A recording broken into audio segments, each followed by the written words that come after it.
वतन अजीज को जहां दुश्मनों की जानिब से 5th जनरेशन वॉर जैसी नफसियाती जंग का सामना है, तो वहीं पर अपनी सफों में इत्तिहाद पैदा करते हुए फिर से तजदीद अहद करना होगा कि हम वही कौम हैं जिनके लिए अफवाज पाकिस्तान और आम शहरियों ने जानों के नजराने पेश किए। आज फिर से DGISPR लेफ्टिनेंट जनरल अहमद शरीफ हमें वो अहदे तजदीद याद करवा रहे हैं कि अमन दुश्मनों के खिलाफ जंग हो या किसी भी तौर पर पाकिस्तान की सालमियत के खिलाफ उठने वाली आवाज हो, उसे हमें बतौर कौम खुद दबाना होगा। अफवाज पाकिस्तान के हर सपूत ने अमन दुश्मनों के खिलाफ हर मार्के में ऐसे जवाहिर सरंजाम दिए जिनको तारीख कभी फरामोश नहीं कर पाएगी।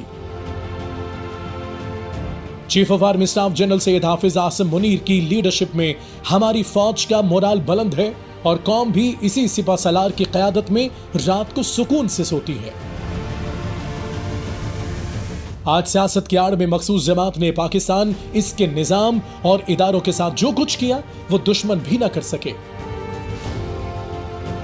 मुंतखब हुकूमत के खिलाफ IMF को खत लिखना हो या अमरीकी कांग्रेस और अक़वाम मुत्तहिदा में पाकिस्तान के खिलाफ लॉबिंग करनी हो, चाहे वर्ल्ड कप के दौरान मुतनाज़े बैनर्स लहराए जाने का वाकया हो या पार्टी के मरकजी दफ्तर में कायम डिसइंफॉर्मेशन हब का सामने आना हो, इस जमात के किरदार और मुस्तकबिल के हवाले से कई सवालात जन्म ले रहे थे, जिनका जवाब DGISPR लेफ्टिनेंट जनरल अहमद शरीफ ने अपनी प्रेस कॉन्फ्रेंस में दिया और साथ ये भी वाज़ेह किया कि अज़्म इस्तेहकाम को मुतनाज़े बनाने की कोशिश समझ से बालातर है। क्यों एक बहुत बड़ा माफिया, सियासी माफिया, गैर कानूनी माफिया हर जगह से खड़ा हो गया कि हमने ये काम नहीं होने देना, और उसका पहला चाल ये है कि वो चाहता है कि इसको मुतनाज़े बना दें और इंतहाई संजीदा इशूज को सियासत की भीड़ चढ़ाया जा रहा है। हालांकि ये एक फौजी ऑपरेशन नहीं बल्कि अमन दुश्मनों के खिलाफ एक मरबूत मुहिम है। साफ जाहिर है कि यह सियासी माफिया चाहता है कि अज़्म इस्तेहकाम को मुतनाज़े बनाया जाए। लेफ्टिनेंट जनरल अहमद शरीफ ने 9 मई के बाद इंतशारी टोले के उस नैरेटिव को भी एक्सपोज कर दिया जिसके बारे में राग गलापा जा रहा था कि अगर लोग हसास तनसीबात की तरफ बढ़ रहे थे तो फौज ने उन्हें रोका क्यों नहीं। जब 9 मई का वाकया हुआ तो मखसूस एक सियासी गिरोह ने, एक इंतशारी टोले ने ये बातचीत करनी शुरू कर दी, एक प्रोपेगेंडा करना शुरू कर दिया कि जी फौज ने इनको रोका क्यों नहीं,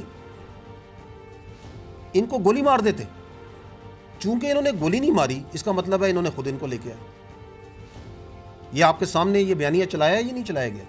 लेकिन उन कम अक्लों को यह भी सोचना चाहिए कि पाकिस्तान की फौज एक इंतहाई प्रोफेशनल फौज है और वो कभी भी अपने मुल्क के बेगुनाह शहरियों पर गोली नहीं चला सकती, और बुलवाइयों को रोकने का एक प्रोटोकॉल होता है जो हर फौजी के पास होता है।